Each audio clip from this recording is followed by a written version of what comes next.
안녕하세요. 최근 미국에서 연일 충격적인 소식이 쏟아지고 있는데요.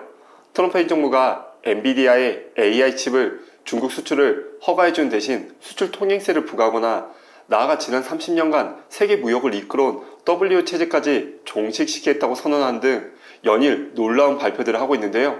오늘은 세계 왕이 되려고 하는 트럼프의 야심에 대한 이야기입니다. 엔비디아는 자사의 AI 첨단 칩인 H100과 A100 등을 중국에 수출하려 했으나 중국의 기술 굴기를 우려한 트럼프 행정부의 규제로 인해 좌절되었죠. 이에 엔비디아는 연산 능력을 기존 칩 대비 6분의 1로 낮춘 중국 시장 전용 칩인 H20을 개발했는데요. 그러나 트럼프 정부는 이 H20마저도 중국의 AI 기술 발전에 기여할 수 있다며 수출 허가에 고심하고 있었죠. 하지만 최근 H20에 대한 수출 허가가 떨어지긴 했는데 문제는 조건부가 달리면서 미국 내에서 큰 논란이 불거지고 있어요. 그 이유는 바로 전례 없는 수출세 조건 때문인데요. 엔비디아와 AMD는 중국에 AI 칩을 판매하는 대가로 관련 매출의 15%를 미국 정부에 지급하기로 합의했다는 내용이었죠. 국가 안보 이유로 수출을 금지하던 정부가 돈을 받는 조건으로 수출을 허가해준 셈이 되었기 때문인데요. 미국의 안보 전문가들은 이런 상황이라면 돈만 내면 미국의 핵심 전투기인 F-35도 팔겠다며 비판하고 있는 상황이죠. 트럼프 행정부의 이율 배반적인 행태를 꼬집으며 수출 금지 조치에 나름의 기준과 정당성을 갖고 있던 트럼프 정부가 이제는 국가 안보라는 대의 대신 정부 수익 창출이라는 현실적인 이익을 우선시한다는 비판이 커지고 있는 상황이죠. 이런 황당한 기준은 엔비디아나 AMD에만 국한되지 않았는데요. 엄청난 콜라 애호가로 알려진 트럼프는 코카콜라가 고가당 옥수수 시럽을 사용한다고 공표하자 진짜 사탕수수 설탕을 쓰라며 압박하는가 하며 또한 애플에게는 아이폰 판매가 애플과 외국에만 좋은 일만 시키는 것이라며 모든 아이폰 생산을 미국으로 옮기라고 요구했죠. 그렇지 않으면 25%의 세금을 내야 할 것이라고 경고하면서 말이죠. 이에 애플은 신규 인프라 투자 계획을 발표하며 무려 960조 원에 달하는 대규모 투자를 통해 생산시설을 미국으로 옮기겠다고 밝혔죠. 나아가 미국의 상징이자 자부심인 대표 철강기업 US 스틸을 일본 제철에 인수하려고 하자 국가안보에 위협이 된다며 반대하다가 최근에는 조건부 승인을 내걸었는데요. 그 조건은 바로 황금주를 달라는 거예요. 황금주는 일반 주식과 다르게 소유 지분이 적더라도 기업의 중요한 의사결정, 즉 경영권이나 매각, 해산 등 굵직한 현안에 대해 거부권을 행사할 수 있는 특별한 권리가 부여된 주식을 말하는데요. 이는 US 스틸의 소유권을 일본 제철이 갖지만 경영권에 대한 최종적인 통제는 미국 정부가 행사하겠다는 뜻이죠. 이처럼 트럼프는 국가 경영을 넘어 각 기업들에 대해 다양한 경영 활동까지 체크하며 막강한 권한을 행사하고 있는데요.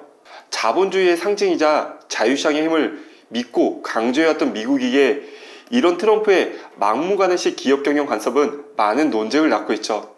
미국은 경제에 있어서만큼은 보이지 않는 손이 작용하며 시장의 자율성을 믿었고 그 어떤 나라보다도 자유로운 창업 환경과 기업 경영을 지지했던 나라거든요. 그런데 이제는 시장이 더 이상 보이지 않는 손으로 자유롭게 굴러가는 게 아닌 정부가 직접 개입하는 보이는 손에 의해 시장이 움직인다는 말까지 나오고 있는 상황이죠. 게다가 설상가상으로 트럼프의 측근이자 미국 무역대표부 USTR의 대표인 제이미슨 그리어는 최근 언론 기고문을 통해 WTO 체제의 종식을 공식 선언하기에 이르렀죠. 그리고 앞으로는 트럼프 라운드가 WTO 체제를 대체할 새로운 무역 질서가 될 것이라고 설파했는데요. 이는 그동안 미국이 스스로 설계하고 주도해온 세계 경제 질서를 직접 무너뜨리고 다시 새로운 질서를 만들겠다는 뜻이라 더욱 충격적일 수밖에 없었죠. 이처럼 도대체 트럼프는 왜 WTO 체제를 싫어하는 걸까요? 트럼프가 이처럼 WTO를 강하게 비판한 이유를 이해하려면 전후 세계 경제 역사를 간단히 되짚어 봐야 하는데요. 미국은 2차 세계대전 이후 브레튼 우주체제를 설계하며 세계 경제 질서의 기틀을 잡고자 했어요. 이 체제의 핵심은 각 나라가 무역 거래 시 당시 금으로 거래 대금을 지급했는데 계속 금으로 거래하는 것은 현실적으로 힘드니까 달러를 통해 무역 거래를 하자는 것이었어요. 미국은 달러를 금에 고정하고 다른 나라들은 자국 통화를 미국 달러에 고정시킴으로써 고정 환유제를 통해 국제금융의 안전성을 확보하고 더욱 활발한 무역 거래를 하자는 취지였죠. 이와 동시에 IMF와 세계은행을 만들어 세계 경제를 안정시켰고요. 그리고 1995년 이 체제의 뒤를 이어 새로운 시대의 무역 질서를 이끌기 위해 WTO, 일명 세계무역기구가 탄생했죠. WTO의 목적은 무역 분쟁을 해결하고 자유로운 세계 무역 시대를 여는 것이었는데요. 이 모든 것이 미국이 주도하고 설계한 질서였고, 이를 통해 미국은 금을 대신해서 자국의 화폐인 달러가 전 세계 무역 거래에 사용되며 막강한 기축통화의 지위를 누릴 수 있었죠. 그로 인해 혜택은 정말 말이 필요 없을 정도로 막강했고요. 허나 이제 미국 스스로 그 질서에 균열을 내고 있는 상황인데요. 그들은 WTO를 통한 자유무역이 도리어 미국에 손해를 끼쳤고 최대 수혜자는 중국이었다고 주장하고 있어요. 중국은 2001년 15년간의 긴 협상 끝에 WTO에 143번째 회원국으로 가입했는데요. 당시 중국은 개발도상국으로 가입하며 관세 및 보조금 지원이나 규제 완화, 기술 지원 등 다양한 혜택을 누렸죠. 이를 통해 전 세계 경제 블록의 변방국가에서 막강한 인적 자원과 방대한 전 세계 무역시장의 수혜를 누리며 순식간에 경제 규모를 키워나갔죠. 그 결과 지금은 세계 2위 경제 대국으로 올라섰는데요. 미국은 바로 이 점을 문제 삼고 있어요.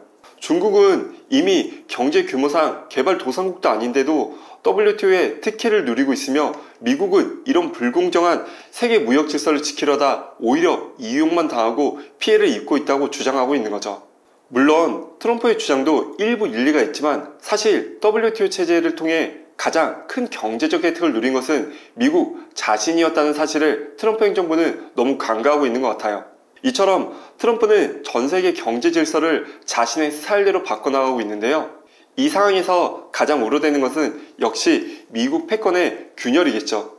지난 80년간 세계 경제를 지탱해온 질서를 무너뜨리고 미국 입맛대로 다시 질서를 새로 정립하려고 하지만 이것이 참 쉽지 않은 일이죠. 트럼프가 WTO의 빈자리를 미국의 힘의 논리로 채우려는 행태는 다른 국가들의 강력한 반발과 함께 또 다른 결집을 불러올 수 있기 때문인데요. 실제로 최근 제가 올린 영상에서도 설명했듯이 인도의 50% 관세 부과로 인해 기존의 50% 관세를 부과받아 폭발 직전이었던 브라질과 함께 중국과 러시아 연합에 인도와 브라질까지 합세하며 브릭스가 새로운 반트럼프 경제 전선을 구축하려는 움직임을 보이고 있죠. 이는 결국 미국 중심의 단극 체제가 아닌 여러 경제 블록이 나눠지는 다극화 시대의 무역 질서 전환을 의미하고 있는데요. 이처럼 트럼프의 거래 기술은 단기적으로는 미국의 이익을 극대화할지 모르지만 장기적으로는 미국이 설계하고 주도해온 세계 질서의 기반을 스스로 무너뜨리는 결과를 초래할 수 있을 것 같아요. 나아가 미국의 가장 치명적인 아킬레스건인 달러의 기축통화 지위까지 위헌받을 수 있고요. 트럼프의 과도한 기업 간섭, WTO의 종식 선언, 그리고 트럼프 라운드라는 새로운 질서까지 트럼프는 정말 자신의 스타일을 제대로 보여주며 세계 경제를 뒤흔들고 있는데요. 이런 급변하는 흐름은 그동안 우리에게 당연하게 여겨오던 기준들이 무너지며 새로운 시대가 도래할 수도 있어요. 이런 급변한 시대에 우리가 과거의 규칙에만 의존하며 안일하게 대응한다면 우리가 생각지도 못한 새로운 질서에 의해 도태될 수 있음을 잊지 말아야 할 것 같아요. 흔들리는 세계 속에서 우리가 어떻게 생존하고 어떤 기회를 포착해야 할지 고민해보는 시간이 되었기를 바랍니다. 오늘 이야기는 여기까지였고요. 구독, 좋아요를 꼭 부탁드리며 저는 다음에 더 유익하고 재미있는 이야기로 다시 찾아오겠습니다. 감사합니다.